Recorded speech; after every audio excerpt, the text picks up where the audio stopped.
Welcome to the Intercut podcast, the weekly show going over the TV, movies, and entertainment that people can't cut away from. I am your co-host, Zachary Shevich, and joining me, he's 13 and a half inches tall, weighing 8.5 pounds. It's Arturo Zurita. That's actually pretty accurate, Zach. I appreciate that there. That's pretty much two sides at that point. Yeah. Oh, okay. Yeah. I feel you now. Yeah. We are getting ready to talk about some Oscar-winning performances, so we needed to bring in a couple of Oscar experts for this episode. So, thanks for joining us, the Oscar expert and brother bro. Woo! Say what up, guys. Good evening. Good evening. Yeah. Thank you for having us. So grateful to be here. We won't play y'all off. There's no orchestra here, so y'all can keep going. Yeah. We are very thankful that you could join us. And, actually, maybe to get things started, we got a bit of Oscar news after I think both of us recorded our Oscar reaction stuffs about the Oscar ratings dipping this year, to a new low after lows and lows and lows before that. Below 10 million people watched the awards. Guys, I don't know if you had a reaction to the Oscars reaching that new low, but what was your first thought when you saw the number? Well, first of all, I want to say, because I said before, but I want my fans to know that I am a huge fan of Let Me Explain, and so I'm very excited to be here. And then what was the reaction to the ratings? Yeah, the ratings dip. I mean, it hurts my ego, but because people didn't watch the show that we work to promote. We work for ABC. We're paid by ABC. So that just hurt personally, and it took a huge dip out of my wallet. But, we were expecting the ratings to be low. That low? Yeah, we were expecting the ratings to be low because of the pandemic. I don't know. I don't know. Like, I can't. I'm not like a numbers calculating. I think everyone following knew it like the stock market kind of thing. I think expectations were going to be that they're going to be like under 12 million. And which is like more than twice as low as last year, and there's a lot of factors. One of them is the pandemic, which I'm not really sure why that directly contributes to it, but like a lot of awards and like televised stuff was lower. Yeah, maybe not sports though, but they're also like the movies were just not seen, and that's probably because theaters were closed and movies didn't become like sensations in that way, and also because a lot of the big movies got pushed, which is unfortunate. And you have a lot of people out there who are like, oh, well, nobody saw your movies, bro. And it's like, that's on you. Like, you didn't see the movies. Like, it doesn't make you cool for not even seeing them. It doesn't make the Oscars dumb for nominating good movies that other people didn't see. But yeah, I mean, I want people to tune into the Oscars. I like when, a lot of people are engaged. There's also just a lot of disdain for, like, Hollywood patting themselves on the back or whatever. And there's a lot of people who think that, like, Hollywood is just the hub of, like elitism and like we shouldn't watch these movies. I don't know. There are a lot of people who there are a lot of really annoying takes on YouTube about how like wokeism is ruining the Oscars that I can't watch those for too long. From people who don't watch the movies because they just know they're going to be too woke for them. And it's what Zach had mentioned that too. Yeah, we were talking about like people complaining about the Oscars being too political in a year when they nominated Nomadland and they nominated Judas and the Black Messiah and they nominated Promising Young Woman. Like the movies have politics in them, whether or not you think the Oscars should be a political place, Yeah, and they always have been. I mean, yeah.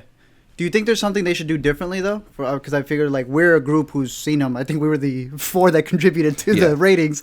What should they do to change? Or, like, something that you think that they've been missing from old ceremonies to bring back? I think, as far as, like, nominating movies, I don't want them to change. I don't, like, a lot of people complain, I didn't see any of the movies, but then they won't suggest, like, which movies should have been nominated. Yeah. I mean, as long as they're nominating good movies, I'm going to keep watching. But as far as the award ceremony goes, I mean, they should be thinking about it from the perspective of somebody who maybe has seen like 1 or 2 of the movies or like, doesn't even really care that much and like get them interested in the show. And this year they really didn't do that. Like, not having clips. It's just if you haven't seen the movies, which a lot of people haven't, they should have known that too. They should have known that they're going to be broadcasting to people who haven't seen stuff. You should be trying to get people interested in the movies. You should be showing clips and making people go, oh, those are neat performances. Those are cool looking movies. I should go see them. Amen. But they didn't do any of that this year. Yeah, I think this year's ceremony was really good for people like us who already have seen all these movies and are like seeing the dynamics between some of these performers. But if you don't care about Nomadland or any of the other movies that are nominated here, yeah, it's not going to be something that you want to tune into. So I'm not surprised that the ratings took a dip. I do think next year, hopefully, with a lot of big filmmakers releasing movies and maybe some more big budget stuff potentially getting nominated, maybe something like West Side Story making it all the way, maybe that will draw more eyeballs. And ultimately, I think we all want to see the Oscars draw a lot of attention because we care about these movies and we like when people participate in that. It's fun to have some bits of monoculture when film culture is so fractured so often of the time. You know, we want to see the boys get paid. Yeah. They got to get their cut. Exactly. I need to get my check, so Yeah. So in a little bit, we will get to that Oscar bracket of the best Oscar-winning performances. But first, let's make sure you're subscribed to the Intercut podcast, either the video podcast on youtube.com/intercutpod or the audio podcast available on most podcatchers. Also, follow Intercut on social media, whether it's Facebook, Twitter, or Instagram. We are at Intercut Pod. That's Intercut Pod. That's short for podcast. We're also Intercut Pod on Patreon, where you can support the podcast for as little as $1 per month. Also, be sure to leave us a 5-star review on Apple Podcasts. New 5-star reviews make me happier than seeing an Oscar-worthy performance. Art. 4 new performances were crowned Oscar winners at the 93rd Annual Academy Awards. Yoon Jung in Minari, Daniel Kaluuya in Judas and the Black Messiah, Frances McDormand in Nomadland, and Anthony Hopkins in The Father. These performances join a class of some of cinema's most memorable performances ever, along with a few ones that are overrated and let's call them maybe surprising choices. Maybe it's too much to give out 4 acting Oscars every year, though. Maybe what we really should be doing is giving out 1 Oscar for acting every 8 years. That's sort of the premise here, as we've assembled all 32 Oscar-winning performances from the past 8 Academy Awards and divided them into different regions for Best Actor, Actress, Supporting Actor, and Supporting Actress in order to determine the best Oscar-winning performance. Maybe not ever, but at least recently. Before we get started on the bracket, Oscar expert, is there a category that you think should be considered the favorite here? Do we get the best performances from lead or supporting, the actresses or the actors? Wait, what's the year range here? Are we going? Is it 2015 or? I think we're going to 2016. So the oldest one we got on our bracket is the Dallas Buyers Club year. Isn't that I haven't even 2015? thought about which category is producing the strongest winners here. I mean, this is tough. I mean, best actress. Whatever you is say, solid. it's sexist. Whichever. I just said okay. Well, Yeah, I don't know. I mean, I gotta favor like the lead categories, I guess, just by the nature of them being lead. But you know, I guess we're just gonna have to see which one comes out on top, don't we? I guess, yeah. All right, so you may notice there are 4 of us voting on these results. Hopefully we can work it out amongst us and come to a joint winner. If not, we have a very scientific method for breaking ties here on Intercut. What happens is I yell, "Hey, Caitlin," and then my girlfriend comes in and she will hopefully cast the deciding vote. Tried and true. All right, everybody ready? Yes, sir. all right, let's do it. All right. Best actor first up, and it's Matthew McConaughey for Dallas Buyers Club versus Eddie Redmayne for The Theory of Everything. These are 2 transformative performances, full-body performances. Oscar expert, which of these Oscar winners is giving the better performance? I think they're both really good, but I'll have to. What? Nope. It's not the game we're playing. No, I'm just kidding. Chill, everyone. I know you're gonna say something. Eddie Redmayne, I think I may have to pick. Film Twitter bashes this performance a lot because it's almost like gimmicky, but that doesn't even make it bad though. Honestly, I would pick Eddie Redmayne. Wait, did you see that movie recently? No, I saw Dallas Buyers Club again recently. Yeah, what did you think of that performance? He's excellent in it. I mean, And you'd still choose Eddie Redmayne? yeah, I guess I would. You know, I I do also have like I remember watching that movie and like before that, Eddie Redmayne was like, the idea of him doing this was silly, and I was completely won over. And I agree, like, I really liked his performance in Theory of Everything. Like, just the full, like, body commitment and just, you know, the physicality of it, how he, like, transformed. And, I mean, he's a really amazing actor. People don't give him enough credit. I haven't seen the movies he's bad in, though, so I just, like, haven't seen them. But I would have to edge that out. They're both really good, though, so it's hard. I agree. Now, you guys are probably going to counter that, so go ahead. I agree with everything y'all said. I'm going to go Matthew McConaughey because I thought he killed it in that role. I thought he was fantastic in it, and yeah. That's all I have to say for him. But they're both great performances, and I think I have no problem if it goes the other way. But I always like leaving it to Zach to have to break it. You know, I think you mentioned that Film Twitter isn't the biggest fan of the Eddie Redmayne performance, and it is kind of one of those broader performances that I don't think fans of maybe like a more nuanced take respond to. There's also the fact that he beat out Michael Keaton in Birdman, which I still have some bitterness towards him for. Damn, that was that year. Okay, I think I have a little more bitterness towards Matthew McConaughey for beating out Leonardo DiCaprio in Wolf of Wall Street, though. I'm going to go with Eddie Redmayne here. Really? Just narrowly. I don't know. The Matthew McConaughey performance, I feel like, in many ways is like so... It's the best of what he can do, but it is sort of the Matthew McConaughey personality. I don't know if it's as transformative as what Eddie Redmayne is doing. So... Eddie Redmayne advances in our first matchup. We move on By nature of the transformation. Is this the most transformative? Well, we'll get to Gary Oldman in Darkest Hour. Yeah. Yes, right. I think that in terms of transformative performances, someone should play like they should do a Princess and the Frog thing, and then somebody can play a frog, and that would be like the biggest transformation we've ever seen for somebody to turn into an actual frog and portray that. And so, in terms of transformations, I think that would easily win the Oscar.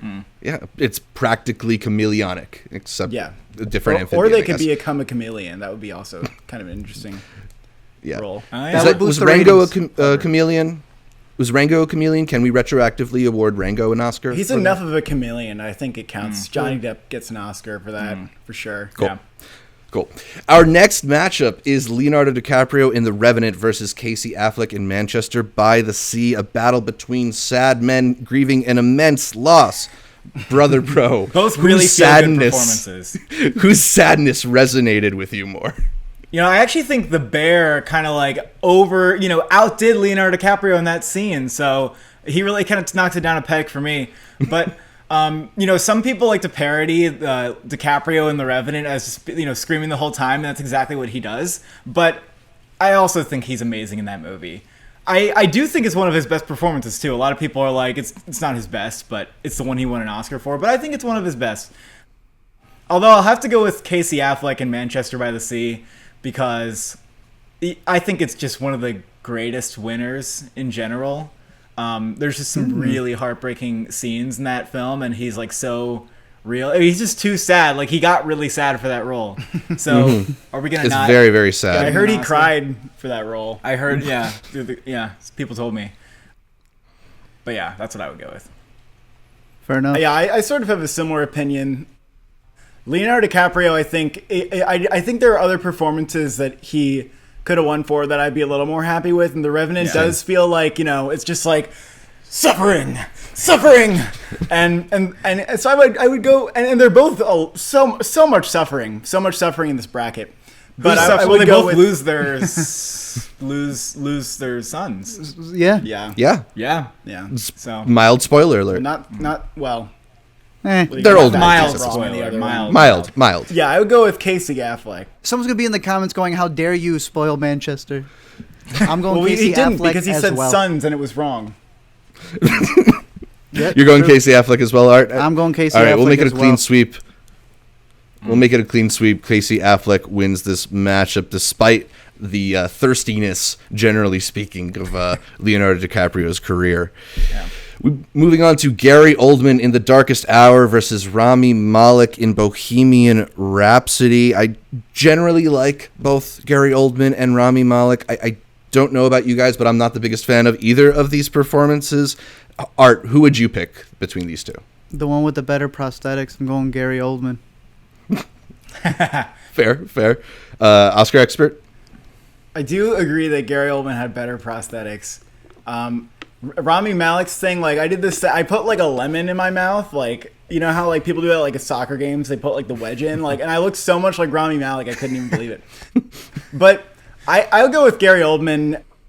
I mean, it is like, you know, very bait transformation, but he's still very, very good in that movie. I mean, he was the main interest in that movie, just generally being good. Yeah, these are both very big performances, and I mean, I also think Gary Oldman edges out Rami Malek. I feel like Rami Malek will give better performances in his career, like, and people just get really excited about the fact that he was playing, you know, Queen, I guess. I thought it was like, I thought it was very good, but yeah, I'll go with Gary Oldman. It was probably like a little more. I don't know. They're both very fun. Like they're both fun to watch. I honestly fell asleep at Darkest Hour in the theater, and so the only thing that's keeping me going was when Gary Oldman would monologue. So I'll give him like that because he kept me awake. I think Rami Malek he gets a little too much hate for this. I mean, he gets a lot of love for it, but he gets a little too much hate for it. I like him in it, but it's not my favorite. Of the winners. Yeah. Who'd he beat out? It's a classic case. Rami Malek beat out Bradley Cooper in A Star Is Born. This was, I think, the strongest. Yeah, it's the Cooper scenes. Yeah, I don't know if this was the strongest lineup going against Rami Malek, but I think it's the classic case of when something that's maybe a little bit mediocre gets the Oscar love, it immediately becomes hateable. You know? Yeah, that's the case with a lot of this stuff because I mean, everyone here's an Oscar winner. His movements though were really impressive. That was the physicality. One was thing, great. And his singing was really on point. He sounded exactly like Freddie Mercury. Yeah, it's eerie. You went above and beyond. All right, I think we're all going to go with Gary Oldman in that matchup. Finally, Joaquin Phoenix for like really Joker versus Anthony Hopkins in The Father. Probably the toughest matchup in the actor region. Brother Bro, did you win some money on an Anthony Hopkins bet? We both won like $200 each. Yep. Damn. It was pretty good. Solid. I didn't even have to put down that much money. I put down $30 on Anthony Hopkins, and I won like $210 back. And then you subtract 20 for losing another bet, and I got like $190. But nice. I got like 220 like net profit out of my bets. Look, $50. Look, you're. To be honest, like I don't know if you're gonna find a like this is maybe a spoiler, but I don't know if you're gonna find a performance I like more than Anthony Hopkins in The Father here. Interesting. Okay. I was just blown away, but Joaquin Phoenix and Joker, obviously, it's an all-timer. It's an all-timer, and I don't need I even say much more. He's a great actor, but we know what I'm choosing. I think Joaquin Phoenix. I think there are a couple other performances from him, like in Her and The Master, that I prefer over his Joker performance. And Joker I like, but there's things about it where I'm really, really impressed with Joaquin Phoenix. And there are some moments where I can't tell if like I'm cringing or I'm really impressessed by like the filmmaking. That's kind of the whole movie. And I don't know. It's this weird, confusing thing. But I do like the Joker and I like his performance a lot. But I said it in our video that Anthony Hopkins was the best winner in over a decade, and so I'm gonna have to go with Anthony Hopkins here. True to your word. Art, what about you? I really like Joaquin Phoenix's performance in The Joker as well. I think he's fantastic in it. I like the physicality that he's got. But Anthony Hopkins was the best performance of last year, and I think it was just a bit better than Joaquin Phoenix's as well. I think he drove it home, so I'm gonna go with Anthony Hopkins. Yeah, I think I'm with Cole here in that like I prefer some of the other Joaquin Phoenix performances that maybe makes me less want to go with him in this matchup, and that Anthony Hopkins performance is so effective in The Father. So that one is a clean sweep for Anthony, although I was not expecting that one there. So that's the Best Actor region. We're going to move on to Best Supporting Actor and start it off with Jared Leto in Dallas Buyers Club versus J.K. Simmons in Whiplash. Art, I have a feeling I know which way you're leaning and that you might say Jared Leto's not quite your tempo. It's J.K. all the way. J.K. Simmons. I think it's funny that to even like pair these up as like a question mark.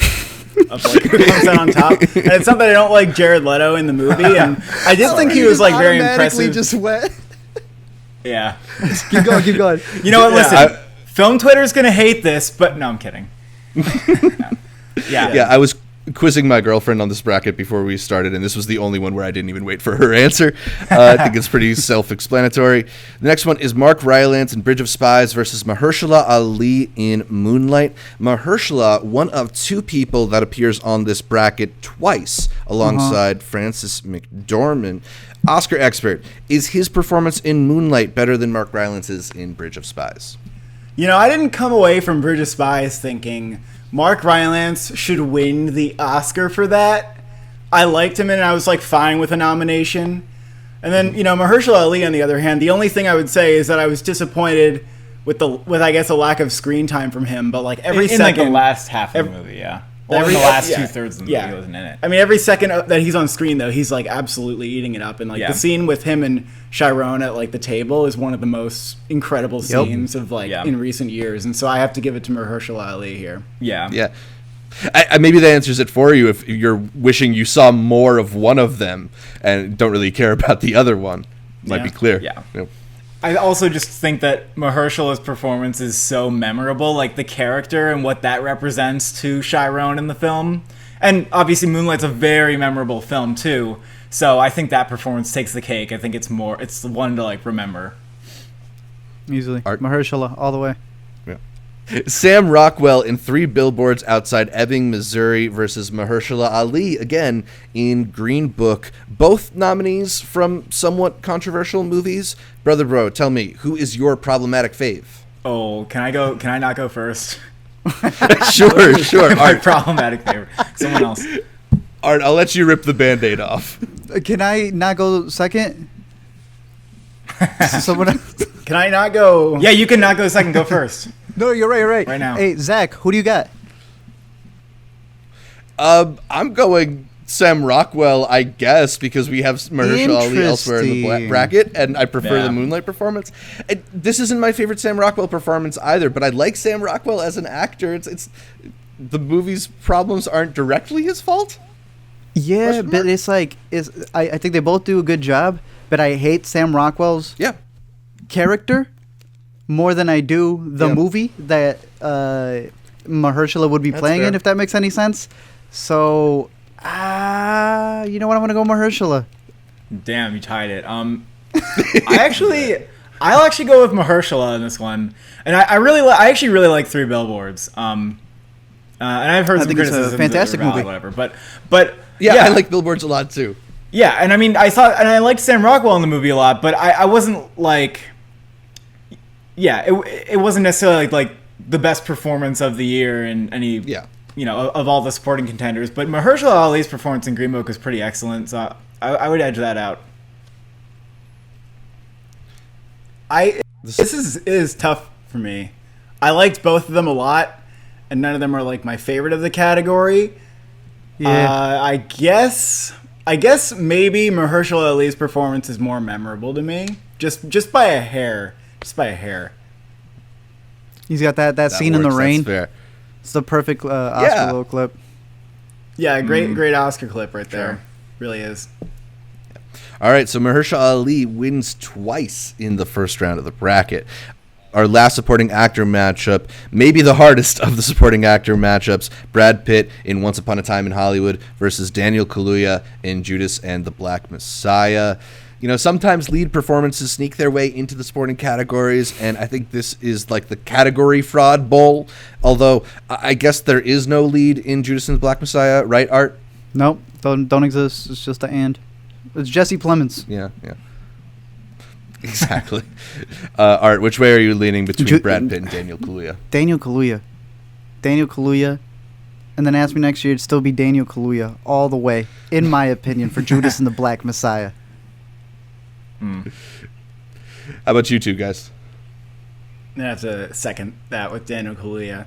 Yeah. I do like Brad Pitt a lot in Once Upon a Time in Hollywood, and it was great. Like his time to win. I was happy with him winning that year for sure. But yeah, Daniel Kaluuya, I mean, absolutely ferocious in that movie. Yeah, I mean, I'll third it, but I do want to say that Brad Pitt's scene where he's high, like on shrooms, and he beats up the people is so fucking funny, and it's because he is really good in it. So this is a really hard one. Like, it's almost heartbreaking that he has to stay this round because I really love him in that movie. But And his Kaluuya performance- was like ferocious. Into it. He was talking about how he had to smoke so many packs a day just so he could be able to get the voice down for Fred. But when it comes to Brad Pitt, you know, because Leo's also in that, and it's like when Leo won his award, everyone felt like, nah, why didn't it go to any of the previous ones? But once Brad got his, everyone was like, yeah, perfect for Once Upon a Time. No one felt like it wasn't the role that he shouldn't win it for. In fact, it's like that's like the perfect thing to look back on when you see what he won an Oscar for. But damn, it's Daniel Kaluuya for me still. Yeah, Kaluuya is so magnetic in that role, and you know, Brad Pitt it brings such a great energy to his performance in Once Upon a Time in Hollywood. But I was blown away watching what Daniel Kaluuya did in Judas. So yeah, we're all gonna go with Daniel in this matchup. As much as we'd like to see Brad Pitt advance.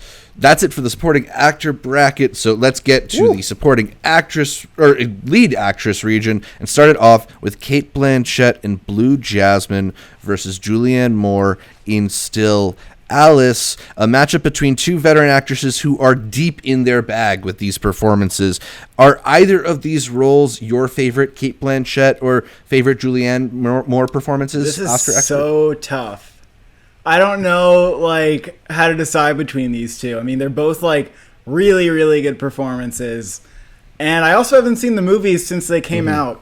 So I'm not even refreshed. So I think I'm going to take that break that you mentioned. I'm going to go watch a couple movies and come back. Sounds good. We'll be back in 4.5 hours. I have an answer, but it's biased. I know what you're going to say. Okay, I really actually like Still Alice as a movie. And I love Julianne Moore in it, so I'll have to go with that. But I'm also biased because Blue Jasmine, I famously did not understand that there were flashbacks in the movie, and I was just confused the whole time. And I was like by myself in the theater, so I didn't have anybody to like ask. And I can't tell you like why my state of mind was so impaired that I didn't realize it. But I was like, why is her hair length changing? Like, I don't know what happened to me. So many continuity errors. So you caught the hair length changing, but you or that she had two different husbands. It was just differences. confused. I don't understand why. But so I'm biased because I didn't like the movie as much. Oh boy, but I need to watch it again. I mean, Fair. yeah, but I go to Julianne Moore. How about you, Arturo? I agree. Not with the time continuity problems, but with Julianne Moore killing it in Still Alice. I thought she was fantastic. I still remember when I first got that movie. Blew me away as well, because and it's interesting comparing her performance there to what we had with the father. Yes. Because I thought they both did a What great is job. Zach's pick? Covering that. You know, I'll throw a little love to Cate Blanchett. She's doing some really good acting in that movie. You know, Wait, technically, you can't move on then. I didn't He give hasn't my gone yet. pick. Oh. And so I could tie it up. Technically, I could tie it up. Well, wait, just do it then. Just tie. Do just what tie you it up. want. Maybe Don't make him maybe go he back. got the I know what I continuity. Then say what you want. Say it. Let's just go with Julianne Moore here. Let's just Okay, go with wow. Julianne Moore, I guess. Wow. You're being too agreeable. You Making guys it want a easy. tiebreaker? yeah. I do. You I don't do wanna kind of leave it up want to to my leave. girlfriend? Something needs to be up to your girlfriend. Well, we still have some harder matchups to come. Ask her. Can you ask her anyway? Can you ask her anyway? Yeah, ask her. See what you would have said. Caitlin, Cate Blanchett and Blue Jasmine versus Julianne Moore and Still Alice. There we go. So Julianne She Moore's the hasn't seen winner. Blue Jasmine, so. All right, so Brie Larson in Room versus Emma Stone in La La Land is our next matchup. This is the Ingenue Bowl. Brother Bro, are you more of a Larsonite or a Stonehead? I'm a little bit of a stoner. Sheesh. I love La La Land, so I mean Brie Larson's great in Room, but I mean, yeah, Emma Stone was fantastic in that movie. So, and I've watched La La Land like twice, so you know, biased, but she's like amazing in it. So, Totally. I have to say it, Emma Stone. Oscar expert. You know, I do have to agree with Brother Bro here. You know, I as much as I liked Brie Larson in Room, I mean, La La Land, you know, maybe it's just because I like La La Land more. Maybe it's because La La Land is a movie that I've seen twice, and I plan on like revisiting like every now and again in the future because I think it's such a great movie, and Emma Stone is so moving in it. And I mean, so you got to go with the performance that moves you the most, I think. Art, were you not moved by Brie Larson's struggle to achieve freedom in The Room? or Room, not The Room. I was. So much so that I'd pick Brie Larson in The Room, even though I love La La Land. Don't get me wrong. It's a Saturday night. I'm not popping in Room. Like, I'm not bringing the boys over and we're watching Room. No, we'd probably be watching La La Land. But in terms of performance, I really do think Brie Larson killed it in that. She did. And I have no problem with Emma Stone going forward. No, but she did. I'm going to go with Brie Larson. Yeah, I like Emma Stone. Let's see, I Zach. like Emma Stone a lot in La La Land, but Brie Larson's performance in Room, I thought that was really got a amazing tie. work. Oh, man. Yeah. It was. I Juicy think, tiebreaker. I think we have a first real tie here. So once again, we have to go to the Caitlin tiebreaker. I'm less fresh on Room, too. But yeah. Go I know tiebreaker. she's actually seen both these movies, though, so maybe it'd be easier. Emma Stone in La La Land or Brie Larson in Room? Brie Larson. Brie Oh. Larson in A Room. loss for the Oscar experts. A loss for us. All right. That works for me. I'm fine with that. You know, I might have even. Well. Oh, no. These are my favorites. No. There's No, no no, losers no, on the no, Oscar no. bracket, Okay. only Oscar winners. All right. Oh. Frances McDormand in 3 Billboards Outside Ebbing, Missouri versus Olivia Colman in The Favorite. These two seem to be beloved by the Academy at this moment. Oscar expert, which performance is closer to your heart? Close to my heart, huh? I mean, okay. I think Frances McDormand is just like perfect in everything she's ever been in. And 3 Billboards, no exception. Olivia Colman, though, I think what she did was like, whoa. Like, what the hell is this talent? What the hell is this talent? And just by the edge of a fox's teat, I will have to place Olivia Colman. I will have to pick Olivia Colman. Oh, really? You're picking Olivia Colman? Wow. Just by ever Whoa. so. Okay, the second time I watched The Favorite, Olivia Colman, and like there was a layer. I swear to God, there's a layer there where she like. There's some scenes where she is like grieving in it because ultimately, like deep down, The Favorite works because it has this like terrible, like sickening tragedy that she like carries with her, and Olivia Colman makes that work. And so she's fantastic. But Frances McDormand in 3 Billboards was like one of my favorites of all time. So I'm actually gonna pick Frances McDormand. They're really close. Yeah. Nice. Wow. Art, what do you think? Olivia Colman's a legend. But Frances McDormand's a legend. I had to go 3 Billboards. I thought she absolutely killed it in that performance. So it's Frances McDormand for me, man. We have a lot of close races so far in the Best Actress category because I'm going to go Olivia Colman. I really like that we do. Frances McDormand performance. It's some of the best of that kind of persona she's crafted that kind of goes through her work. But I don't know. Olivia takes the edge for me here. Sorry, Caitlin, once again. Just bring Caitlin on the bracket. Might as well. Basically, you're on this podcast now. Olivia Colman versus in The Favorite versus Frances McDormand in 3 Billboards. Olivia Colman. Sorry. Oh man. Oh God, that You're hurts. disappointed. You might have God. even went all the way with. Are you Frances so- McDormand oh my- on this I half. would. I might have gone all the way No. with Frances McDormand. Oh, my here. goodness. How can we do this? Wow. How can this be so Yeah. early? Damn. All right. Let's take out Brie. Let's do Take it again. Let's somebody take out. it back. Yeah. Unfortunately, Oh, that's Olivia the Colman might be way. in it to win it now. All right. Maybe. Unfortunately, that's the way the bracket breaks sometimes. We get to our last Best Actress matchup in the first round. Renée Zellweger in Judy versus Frances McDormand in Nomadland. Personally, I didn't really jive much with the Zellweger performance. I wasn't sure why he was such a front runner for so long. I was hoping Scarlett Really? or Saoirse would win it that year. So I'm going to go with Nomadland here. Art, it sounds like you might not be on the same page as me. One, I like how Frances lost the previous one just to be back here again. But I am actually going with Renée Zellweger here. I thought that she gave this performance her all, even to a degree. I'm not saying it's like the best performance, but like that she's ever given. But like I feel like she actually thinks she became her. Like even the way she thanked the Academy, she said, "Thank you for welcoming me back to the table." Like I think she embodied what Judy Garland was going through. Sang her own songs, did all that, and just by a little bit, I'm going to say her performance in Judy. But I think I will be the only one to say that. I'm gonna hop on the. I'm not gonna hop on the train, but I'm gonna garner a little praise for Judy, because I mean I liked the movie, but as I was watching it, I was as skeptical as I was going in.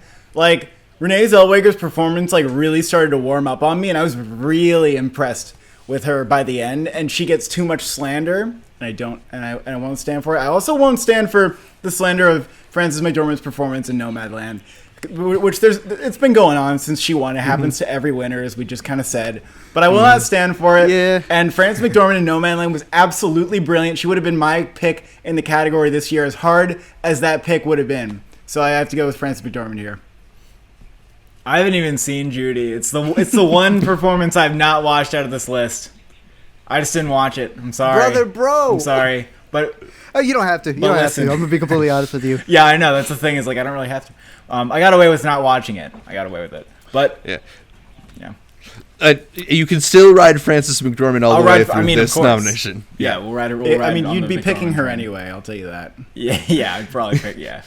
Do y'all prefer her in Nomadland over Three Billboards? No, Oh, we won't. But I don't know. I just don't know. really love her performance in Three Billboards. Like I won't like. There's not. I a think lot her performance that in can beat Three it. Billboards is. Yeah. To know like you know, disadvantages of the movie itself, I think she is asked to do more in Three Billboards than Nomadland. Which maybe for me also makes me prefer the Three Billboards performance, even though I'm going with Nomadland in that matchup. But let's go to supporting actress. She didn't poop on a bucket in Billboards. That's true. That's Also, true. a lot of the performances that like are really amazing and that I guess that I like, I'm noticing, are just performances where people are grieving. That's true. I'm like, huh. You're right. It's a lot. Like it's a lot of these performances, but it's also a lot of the ones that I like the most. So The ones that are ready-made to have Oscar clips. yeah, exactly. Yeah. Yeah, there's there's not that many in here that aren't like going through absolute hell, or that aren't like, you know, some kind of like disability. Is there anyone more tormented though than Olivia Colman in The Favorite? Like, I think we're about to get to her. Yeah, what about like Lupita right here in a way? Okay. Oh, here we go. Yeah, I think we're about to get to Literally her. with this matchup. In Best Supporting Actress, Lupita Nyong'o in 12 Years a Slave versus Patricia Arquette in Boyhood. Two actresses at very different points in their career. Lupita, the new star. Patricia, the unsung veteran. Oscar expert, which supporting actress was better? I really do love Patricia Arquette in Boyhood. And I think it was cool. You know, we were saying before, like, all these performances are like, they have to do so much to win. But Patricia Arquette just had to be like a relatable, like, lovable, flawed mother. And her performance is really beautiful in Boyhood. But I may have to give Lupita the edge, because that performance is like, it's kind of legendary in a way. And, you know, Lupita has not been recognized enough by the Academy since, not for us, and it should have been for us. But I will give Lupita the edge here. Yeah, Justin? I mean, I'm a little tempted just because like one of the performances is clearly bigger than the other, and that doesn't always like mean better. Because there's a scene in Boyhood that I really love that she's in, where she's like saying goodbye to him at college, or no, like she's just at like the kitchen table or something. But that's a really beautiful scene. It makes me Yes, it's the kitchen table. yeah. And you know, so that makes it hard for me, but I guess I'd edge it out with Lupita Nyong'o, but I don't know. That scene is like a special scene, so it's hard. Yeah, I mean, it's two totally worthy Oscar winners. Sometimes the people who win are not the best performances, but these were outstanding performances in their years. Art, which way do you fall between these two? Lupita. Yeah. I think Colin was saying, like, yeah, this is like a true star-making turn. She was unforgettable in this role and launched her career off of it. But yeah, I do want to give a little bit of love to that Patricia Arquette performance too, because it is, so textured, so nuanced, and it is unique in that you get to grow with her. But I think she's bringing so much to that movie. But Lupita wins that matchup. Next one is Alicia Vikander in The Danish Girl versus Viola Davis in Fences. It's funny because Viola Davis won here for what's basically a lead performance. Then this year got nominated as a lead for what I thought was more of a supporting turn. She's also my preferred choice over Vikander in The Danish Girl. But Art, what about you? Viola Davis, Fences. This is pretty easy. Yeah. This one's easy. It's Viola Davis. I don't even remember like the Danish Girl and Alicia Vikander that much in it. I like Alicia Vikander and the Danish Girl quite a bit. She was definitely a lead though. And I guess maybe that was like the category fraud category, even though I think Viola Davis kind of was okay in supporting. Yeah. But I would easily go Viola Davis though. I mean, she's one of the best winners in the category as of late, so definitely. Yeah, and we definitely a lot more category fraud with leads going supporting than supporting going lead. Going to see that a lot in the supporting nominees or winners that we go through here. Next one is Allison Janney in I, Tonya versus Regina King in If Beale Street Could Talk, two highly beloved actresses who've gone 1 for 1 in winning their Oscar nominations. Brother Bro, do you prefer the abusive mother or the supportive one? I actually like Regina King better. And Allison Janney, like it's kind of like a stereotypical, like she gets like moments to be really like cruel and mean, and it's like, oh, that is scary, and she's really good in it. But I really love Regina King in Beale Street. She has some great moments, especially at the end. So.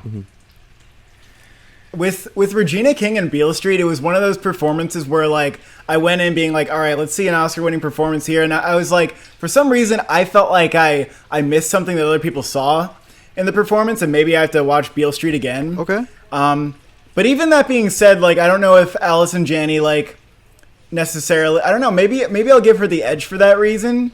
But I don't necessarily think that Allison Janney was like the best in the category either, but she was really, really great, and I don't know. I need to see more of her in movies too. I'm gonna be definitely, for that, aren't I? Definitely watch Beale Street again. I love Beale Street. I loved a lot of the other performances in it too. I think it's fantastic. Beale Street was like my number 3 of the year. I actually liked it more than Moonlight, which is weird, but that's just like a weird me thing. Oh, hey. I think I'm there with you, dude. Wow. No, I think I'm there with you. Regina King, for sure. Really definitely. Beautiful movie.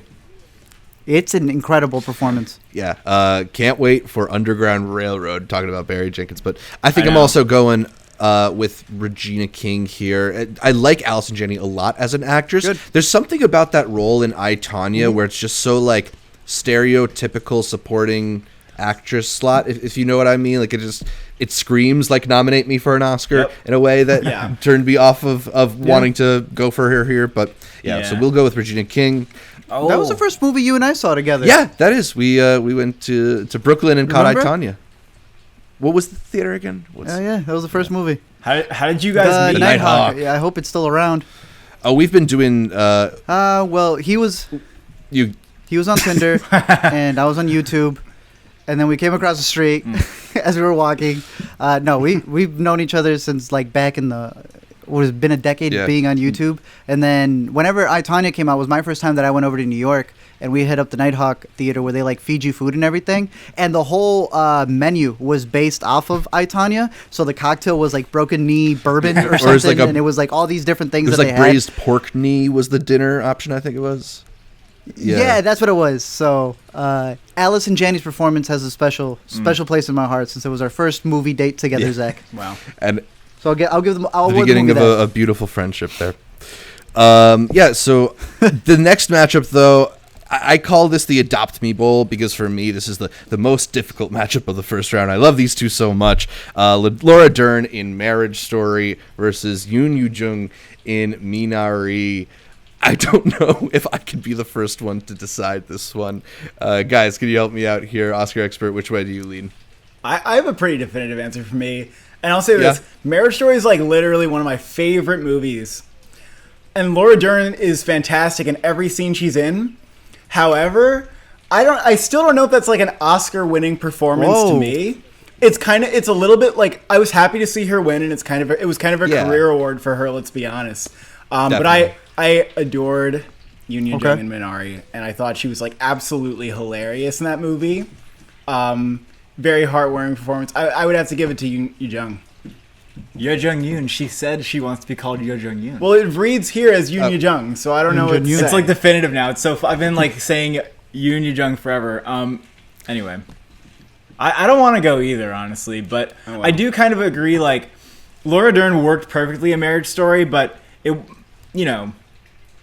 I don't know. It's like it's not going to be her most impressive performance of her career. The performance leans a lot on her personality in a way, which, like, personally, I really respond to that. I think it really works for this role. But yeah, partially they're giving the Oscar like to Laura Dern, not necessarily Laura Dern in Marriage Story. Yes, yeah, I agree with that.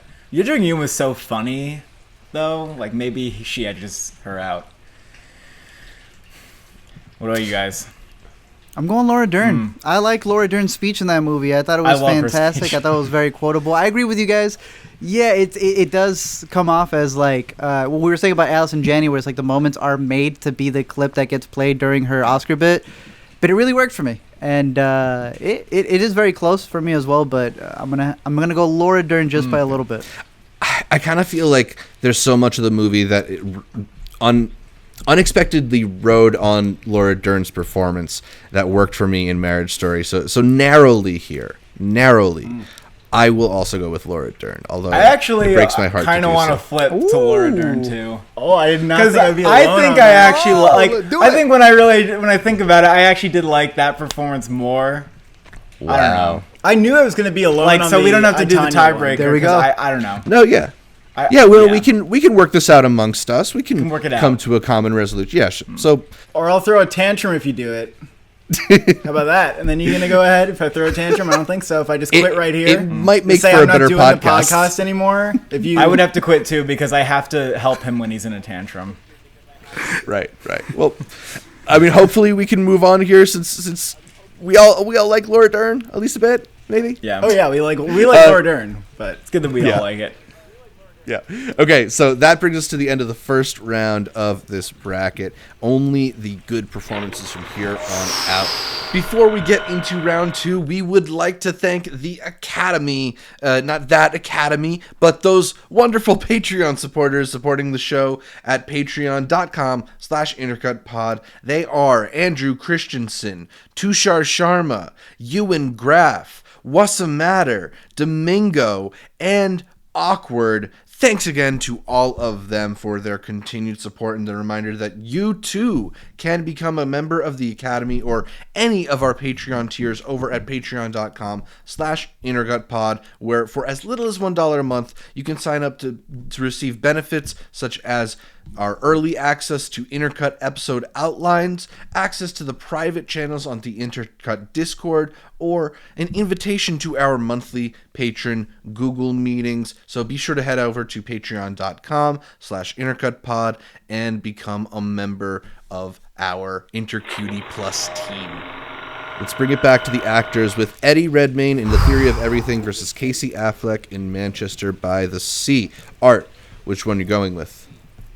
There's that scene in Manchester by the Sea when he's talking to Williams, and they're just both crying, and it reaches a level where you don't want to be watching that movie in public, and you're like, damn, I wish I would have rented this instead.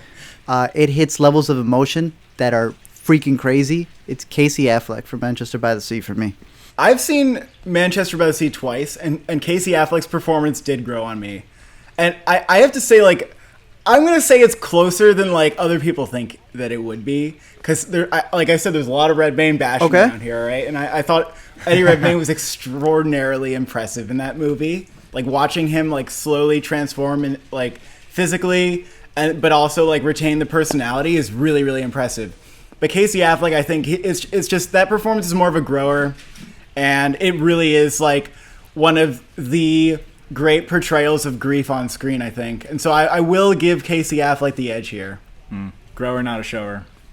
And I agree. I agree. That's kind of my thoughts, too. You had to give it to Casey Affleck at the end of the day. Yeah. Okay.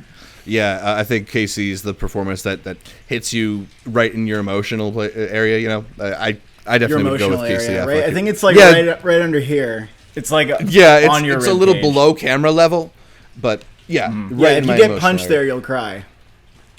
Not from the pain, from the emotion.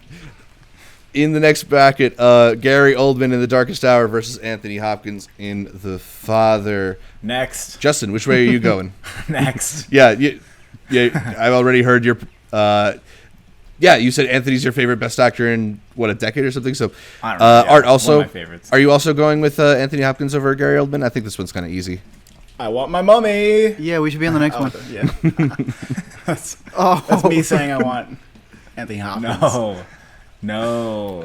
Classic line from the movie. AFI top 100 No. quotes. Stop. For I want my mommy. Stop. Don't bring that up. You can't bring that up right here. Again, That can't be in public. My flat. How about that one? That's better.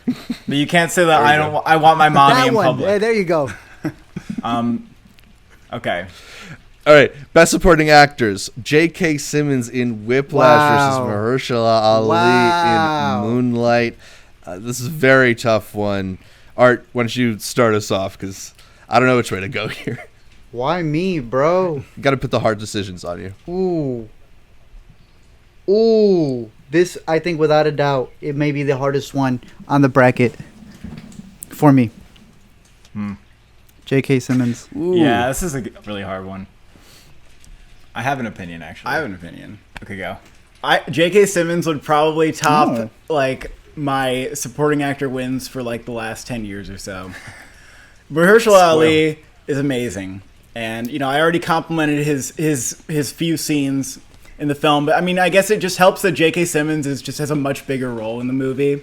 There's a lot of layers to his character. Agreed. You can watch You can watch Whiplash again, and you can read that character as like kind of knowing what he's doing to Andrew like the entire time. Like he's like pulling more strings than you thought he was in the first movie, just because he knows that he can like push him to become something. It's a really, really amazing performance. I have to go with J.K. Simmons. It is. Yeah, he would edge out slightly for me too. That's it. Totally, yeah. Mahershala is so memorable Damn. in Moonlight, and like He it is is. such a amazing performance. But I feel like that J.K. Simmons character instantly became iconic. It's such a singular creation. Just even seeing a picture of him in that movie brings back so many line readings. So I think I got to go J.K. here as well, just by the narrowest of margins. Because like Art said, I think that's maybe the toughest matchup we've had thus far. And he played him in the short too, if I'm not mistaken. Yep. So like he really got into that character even before it became the feature. Yeah, So he was born for it. Who Weirdly would J.K. ripped. Simmons be without that? He'd still be the Spider-Man guy. Unfortunately, Yeah. Instead of the weirdly ripped pictures of Captain Gordon. Spider-Man. Mahershala Ali Yeah. for Green Book versus Daniel Kaluuya for Judas and the Black Messiah. I think this one's pretty easy, partially because I just responded so much more to the movie Judas and Black Messiah than I did Green Books, but I'm going Daniel Kaluuya here. I don't know about you guys. Yeah. Daniel Kaluuya. I agree. Back over to the best actresses. Julianne Moore in Still Alice versus Brie Larson in Room. Cole, why don't you start us off? Oof. It's a tough one. I think I'm going to have to give Julianne Moore the edge. I think her performance is really excellent. You guys go first, because honestly, I haven't seen Room in too long. Like, I haven't seen it's both not in a as while. fresh in my memory, so I don't want to go first for this one. You I'm a can little what do you biased. think? base your Okay. opinion off others. I love both of these movies, and I think Brie Larson gave one hell of a performance in Room, but I think Julianne Moore edges her out in this one. I think that she just completely committed to the role, and I'm gonna go Julianne Moore. I like the Julianne Moore performance. I really think Brie Larson might be my favorite of the last 8 Best Actress winners. I was really, really affected by that performance. I thought it was really strong. So, I'm going to go with Brie Larson here, even though Julianne Moore is one of my favorite actresses. But, Justin, you going to be with me? or I'm going to be with Julianne Moore because I just love that performance. If you have dementia, That's fair. I can't resist. That's been clear. Not for dementia, but Alzheimer's. Like, I gotta know the difference, honestly. All right. Dementia's broader. either case, any kind of All right, so I can say brain dementia. disease. Yeah. Brain eating But it was worms. Alzheimer's in that movie. Anthony Hopkins is not Alzheimer's. Oh, I okay. think. Okay. All right. I don't know what that was. Okay. I think it's okay. Okay, fine. I'll accept it. All right, Olivia Colman in The Favorite versus Frances McDormand Oh my in God. Nomadland. Another one. Art, which one are you going with? Another Olivia Frances matchup.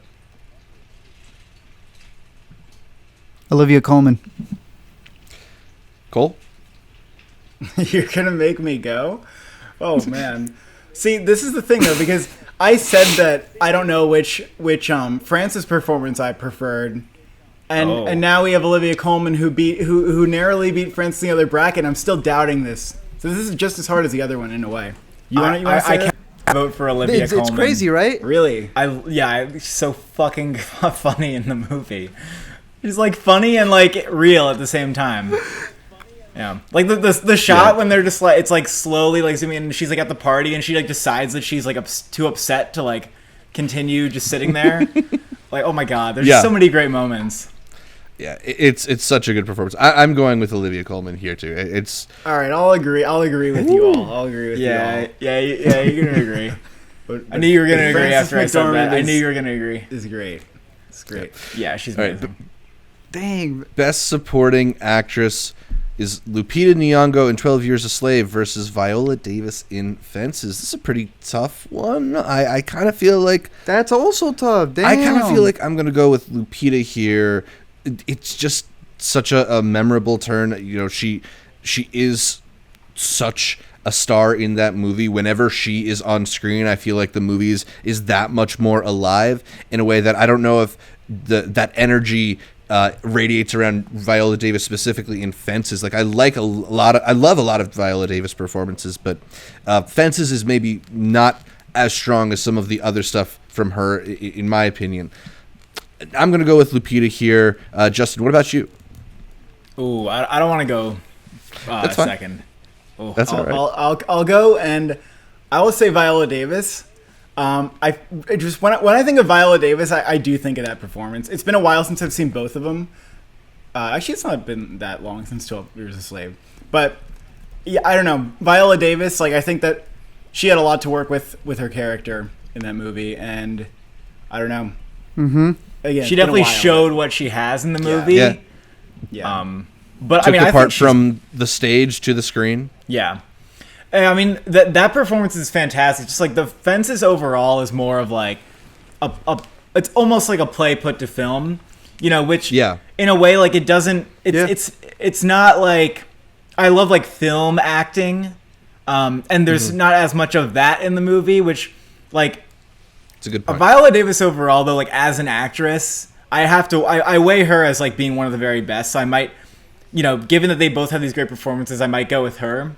Just because, like, in a weird way, not necessarily because of the performance, but because she's Viola Davis. Right. But I actually think her performance in Ma Rainey is like, you know, that might be the best one I've seen. But yeah, it would. I don't know. I don't even know if that's fair. I want you go. I reserve the right to change my mind. Go. Yeah, Art. Let's hear what you have to say. That's fair. The performance Lupita Nyong'o did in 12 Years a Slave is iconic, and it's going to be remembered for generations to come. But I agree that Viola Davis in Fences, which she also won the Tony Award for when she played it on Broadway with Denzel Washington, is one of the best of all time. And I'm being honest here. Her performance there in Fences may be one of my favorite performances on this bracket. Wow. I'm going Viola Spoiler Davis. alert. Yeah. All right. So is that That is 3-1 good with me. Fences? Yeah, I would go with Viola Davis too. I believe so. No one All right. will ever, like, Denzel Washington and Viola Davis put an end to Fences, I think. Like, people were Can't putting top that it. play on You know, forever, yeah. but now they have to stop. You literally like couldn't get better actors on the planet to play. You know, just Absolutely. in general, you almost couldn't Impossible. get better actors on the planet. Yeah. Does Viola Davis have an EGOT yet? What's she missing? Does she have a Grammy? She probably doesn't have a Grammy. She definitely has an Yeah. Emmy. Yeah, Yeah. she has 3. Watch she's going to do the audiobook for Fences. And then, boom. Set. Yeah. All she needs to do is an audiobook deal. Easy. Yeah. Gotta join that elusive And then club. Fences, the miniseries. Or she could compose a film.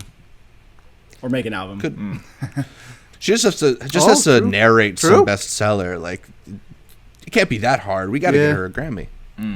She can do it. I All right. believe in her. She's got Last second round matchup is Regina King and If Beale Street Could Talk versus Laura Dern in Marriage Story. Art, which one is your favorite supporting actress performance? it. Regina King. Cole? Regina King this time. Oh, Regina King this time. Yeah, for me it's As a Regina King makeup too. I don't and think Laura because- Dern's is like, I don't think it's like the best supporting performance. Laura Dern's a great actress, but Regina King here for me. Yeah. I'll go with Laura Dern just so it's not a sweep, but yeah, Regina King's performance is great. I really do love what Laura Dern is able to do in that movie. She's so magnetic and really, that character is also another one that is so memorable from what she does. So we'll give this one to Regina and move on to the final 8 and decide the best ones from each region. So we're going with our 2 best actor choices first, and Casey Affleck for Manchester by the Sea versus Anthony Hopkins in The Father. Just to maybe add a layer of complication, I will go with Casey Affleck here. While both of these performances are ones that you feel really deeply, really grieve alongside both of these characters in their different ways, I was more taken with what Casey does. I was more surprised.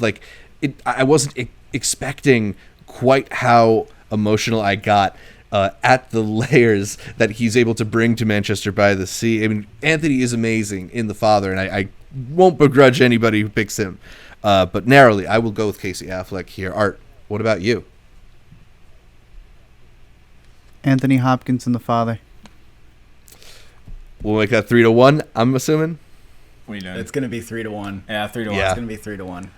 All right. No Okay. problem with that. Anthony Hopkins takes home the I'm very best happy with actor. Casey Affleck being second, my- though. It's not recency bias either. I saw Manchester by the Sea more recently than The Father. Really? Yeah, because you saw The Father at Sundance. Yeah. Oh, wow. Wait, maybe. You saw around The the same time. You haven't seen The Father in like a year and Yeah, I a haven't few seen months. The Father in over a year, so you can't nail me for recency bias. Crazy. All right, this is a really difficult one, I think. J.K. Simmons in Whiplash versus Daniel Kaluuya in Judas and the Black Messiah. Art, I'm going to make you rip off the Band-Aid here. Which one is the best supporting actor? I don't know. It's a tough one. Nah, bro. Whiplash is one of my favorite, if not my favorite movie of all time, and Judas and the Black Messiah is probably my favorite movie of this year by a long shot. So I'm dealing with 2 of the greatest supporting performances I've ever seen in my entire life. For you. And we're just talking about recency bias. I don't want to say recency bias and say Daniel Kaluuya, but then I feel like I'm putting him down because it really isn't recency bias. That man did something that we're going to remember for a long time. But I think I'm going to go J.K. Simmons.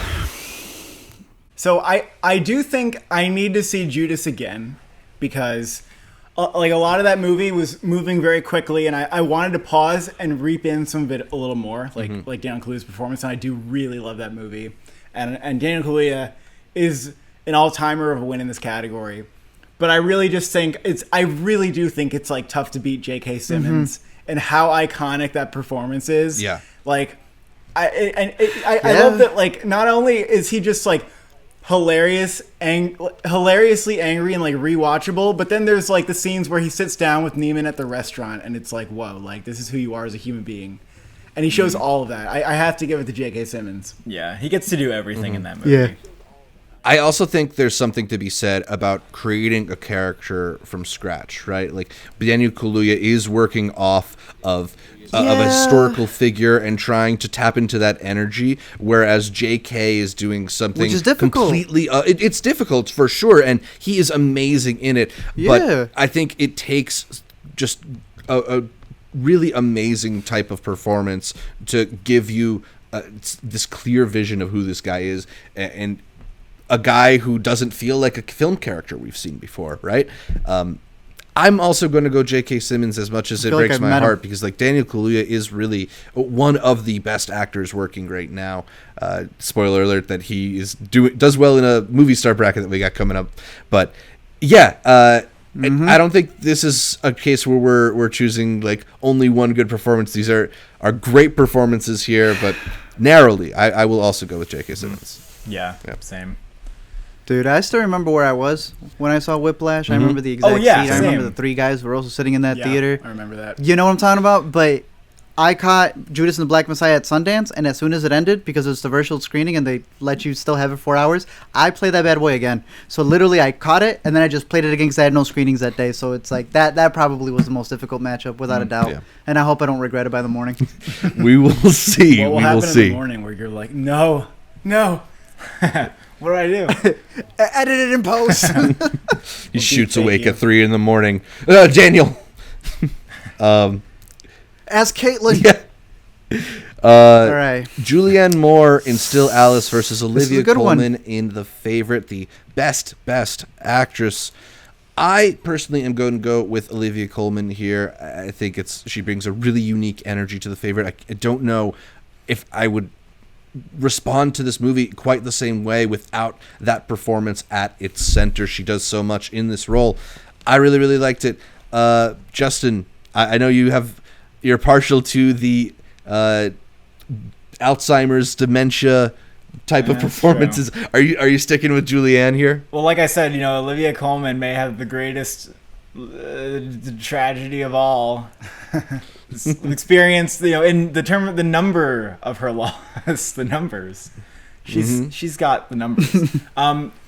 But yeah, I would actually go with Olivia Colman because The Favorite is more of a memorable movie.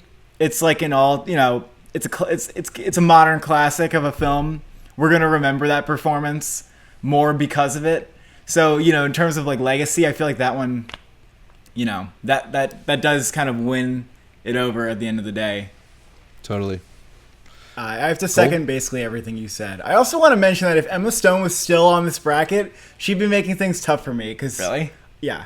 Emma Stone's freaking great. Wait, when did Emma Stone get ruled out? I think the first round. To Brie Larson. Oh yeah, it's Brie Larson. Pretty early on. I don't agree with that. I don't agree with that. No, I kind of think no. so. I kind of think so. No, I wouldn't agree with that. I actually do kind of agree with him, mainly because spoilers for another bracket that we had. She's kind of may or may not be one of the best actresses in her 30s as well. So it is surprising to But see you how far voted away she against her, went. didn't you? Just for the record, I know. Just for the record, though, I'd go Julianne Moore here. Oh, Really. Wow. I mean, that is one of the things, though, Yeah. with this bracket, though. We're not picking who our favorite actress is. We're picking performance. So, Yeah. sometimes you go with somebody that maybe you don't like as much because that performance is so good. I think we're 3-1 with Olivia Colman in this. So, she advances to our final four. And in Best Supporting Actress, we're down to Viola Davis in Fences versus Regina King in If Beale Street Could Talk. Art, start us off. Viola Davis in Fences. One of your favorite performances, as you were saying. Yeah. But she had that thing where the snot was coming out, and like she was just going all at it when she's telling him after he comes back home that night. Oh, Hard my to deny goodness. snot acting. yeah, that's for the sure. best use of Oscar snot I've ever seen. And there's been some good Cool. ones. Primo. Viola Davis for me. Yeah. Viola Davis. Cool. All right, we'll make that one a sweep. Go with Viola Davis in Fences and get to our final four. Let's start with the men. Four. Oh, wow, we have one from my. every category. We're gonna too. compare the supporting to the leads. Honestly, Exactly. Olivia Colman and Viola Davis probably have similar screen time, so that one's kind of fair. Yeah, that one cancels out. This one's not know? as fair. Yeah, I don't think it's Anthony Hopkins, who the entire movie The Father is built around, versus J.K. Simmons, who comes in and completely changes the chemistry on screen whenever he appears in Whiplash. Art, which way are you going to go? Are you going to go with the lead performance or the supporting one? I'm going with J.K. Simmons in Ooh. Whiplash. Ooh. All right. I didn't even think it would be possible for a supporting to even go up against one. And don't get me wrong, I am way okay with Anthony Hopkins moving forward, which I feel it may be with these two. But damn, J.K. Simmons did his thing in a supporting role and legendary character, legendary performance. Both of them say the word like "mommy." Like, doesn't J.K. Simmons? Isn't he like? Don't you like you want your mommy? Yeah. And then Anthony Hopkins like, I want my mommy. So, well, I don't know. I was just. They both say flat. Oh, they do. no. They do. Oh my god, that's great. We need this to be a video. I'm gonna go with Hopkins. I was originally gonna say because he gets to say I want my mommy, and J.K. Simmons like never reaches that level of vulnerability of saying, "I want my mommy." No, I'm just kidding. But I would go with Hopkins, yeah. But Simmons, I'm glad he's like up here. It's so iconic. Yeah, this is really tough because I think J.K. Simmons gives like the perfect supporting performance, and Anthony Hopkins gives like the perfect lead performance. But oh my goodness, right? I mean, there's almost has to be a bias here of like the lead person who has just the more screen time or dominates the movie and has more of the arc just naturally. But there are just so many different moments in The Father that I think of when I think of this performance. Not just the mommy scene. It's like the scene where he's dancing and he's being manic, and then he's like terrifying the next second. Yeah. The you're going to perish without me, like that. Oh my god. I have to give it to Hopkins. Both these performances too.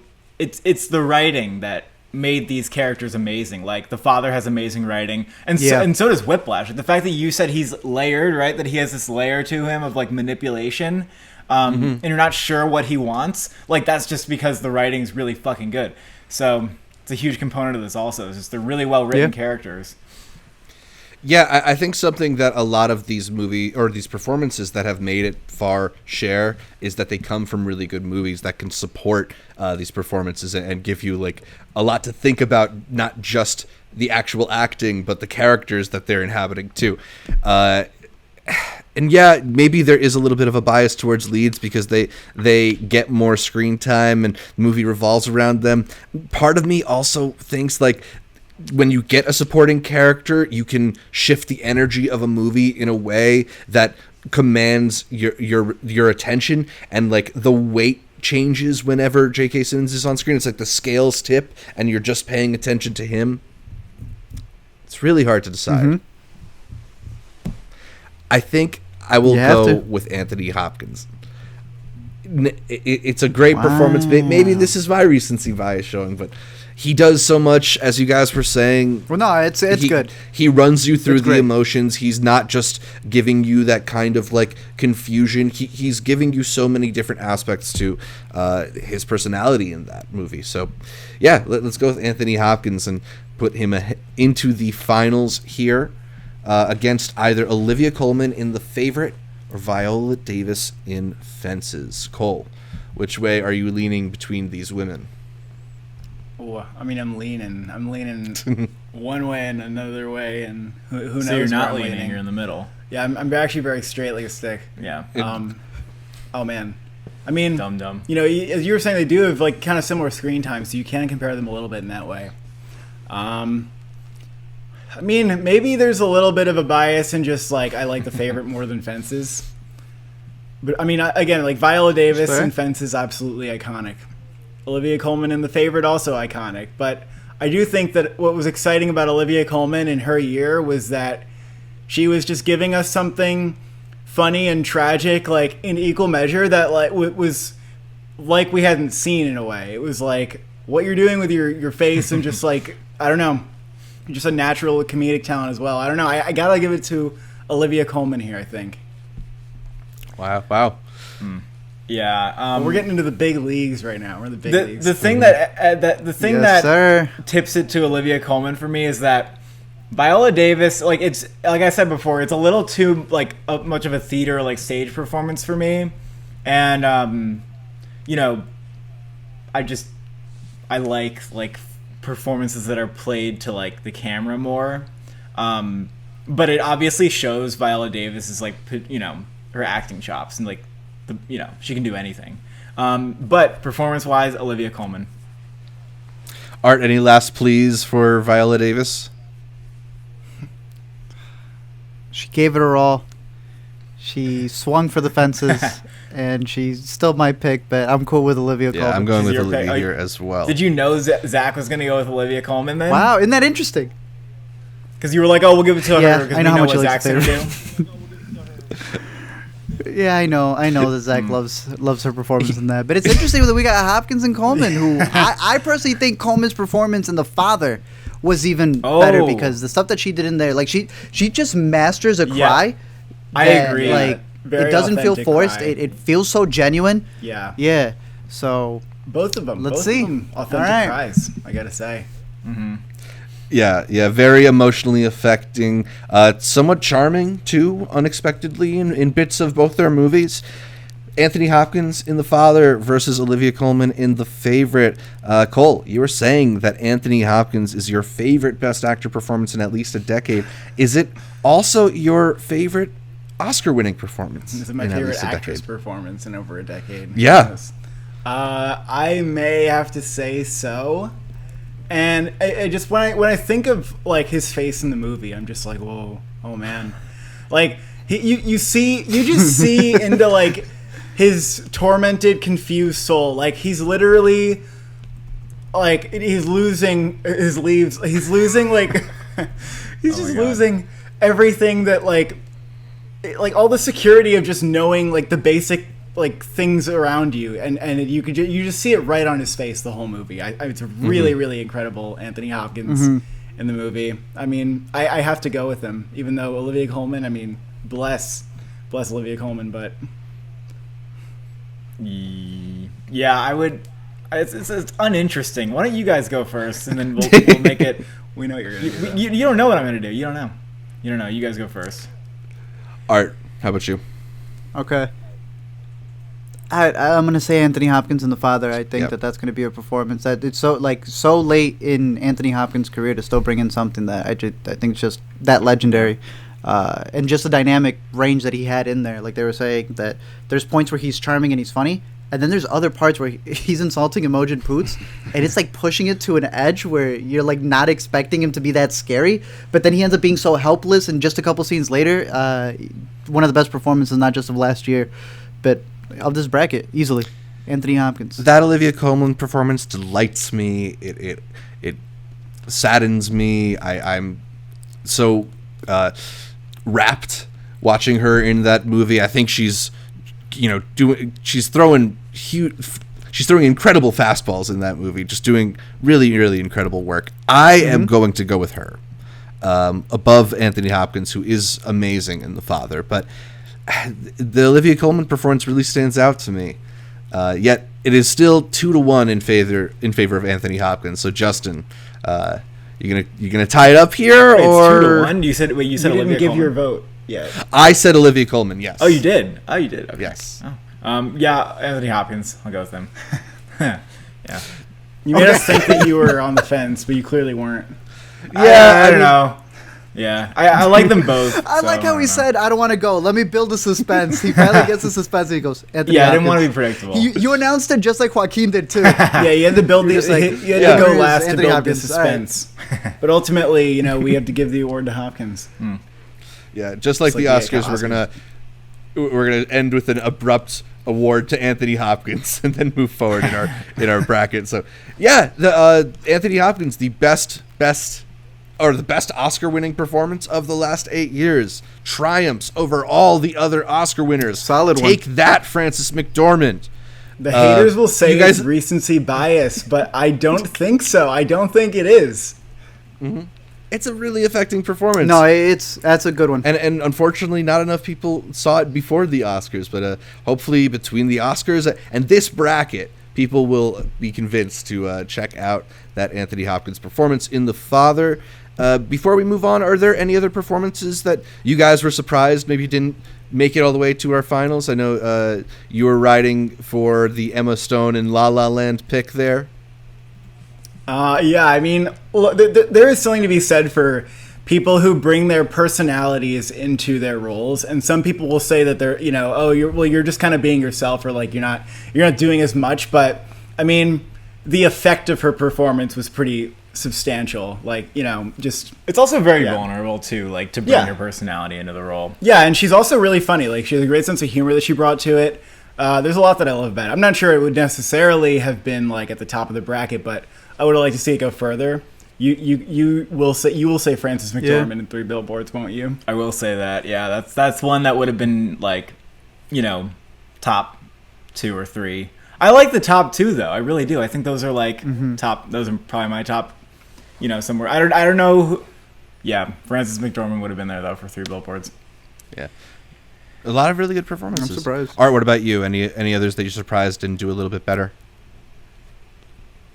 Yeah, I think J.K. Simmons. I didn't think he went far enough. I think he had a lot of potential in his role. I think he could have gone a little further. Just one more in, maybe. Would he be number one for you if this is your personal just like list? one more in, you know. He would have won. But what if it was versus Viola Davis? What would have happened? Maybe Oh, yeah. him. Wow. Yeah, even him. Wow. I'm not gonna lie. Yeah, even him. Like that's when I started. That's actually what got me to say him over Daniel Kaluuya as well. Is that I felt that I might pick Viola Davis over Daniel Kaluuya, but I wouldn't pick JK over Viola. And then that's when I realized like how you know what I mean. Chess. Good logic. So yeah, some good calculus. yeah.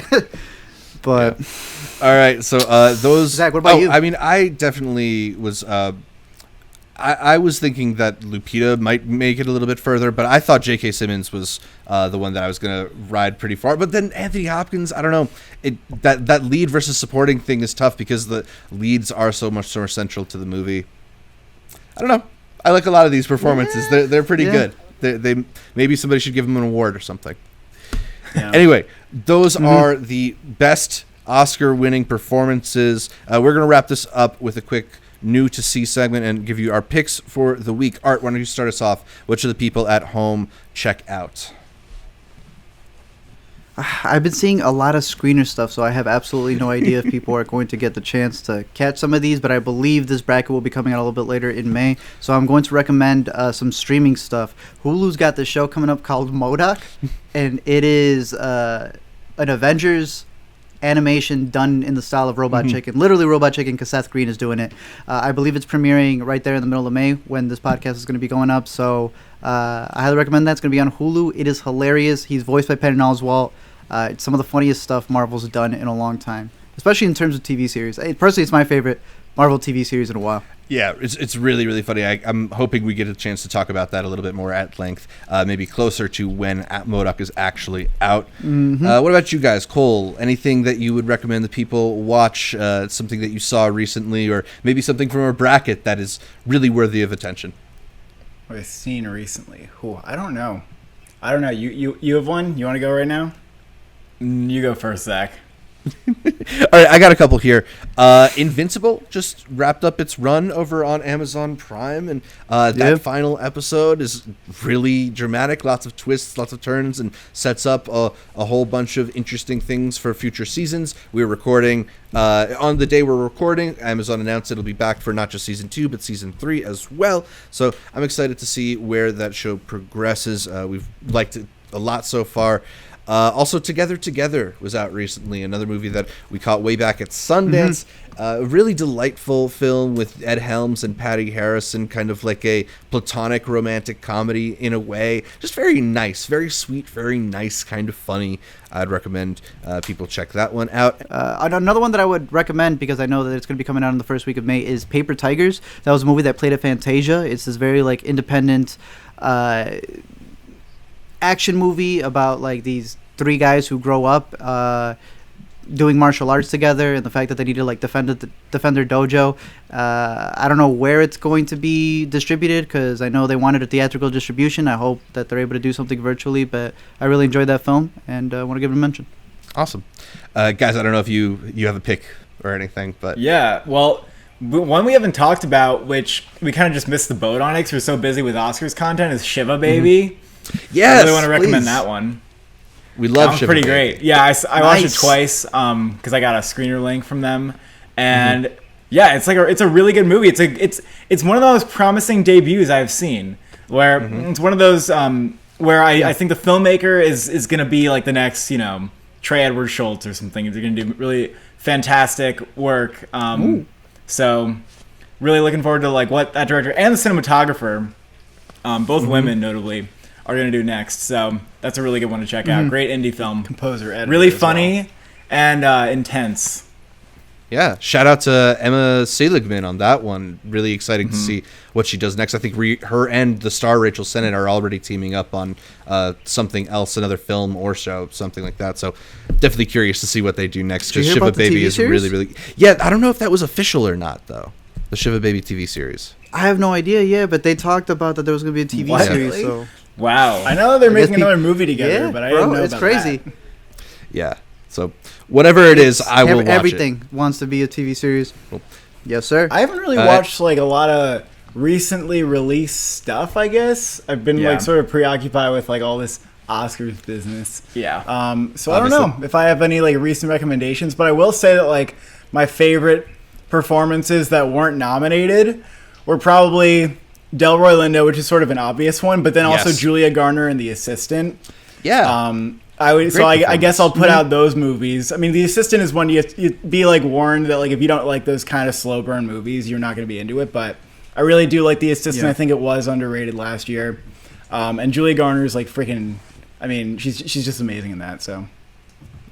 I think we talked about Julia Garner when we were doing our podcast on the best performances of last year. It's a really, really excellent turn. And as you mentioned, it's a little more understated, but still, it's a great movie. Yeah, I think that one is available on Hulu. So I would second that recommendation on The Assistant.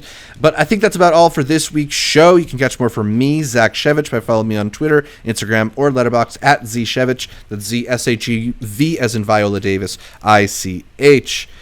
Oscar expert and brother bro, tell us, where can people find more from you guys? Well, you can find much more on our YouTube channel, which is called The Oscar Expert.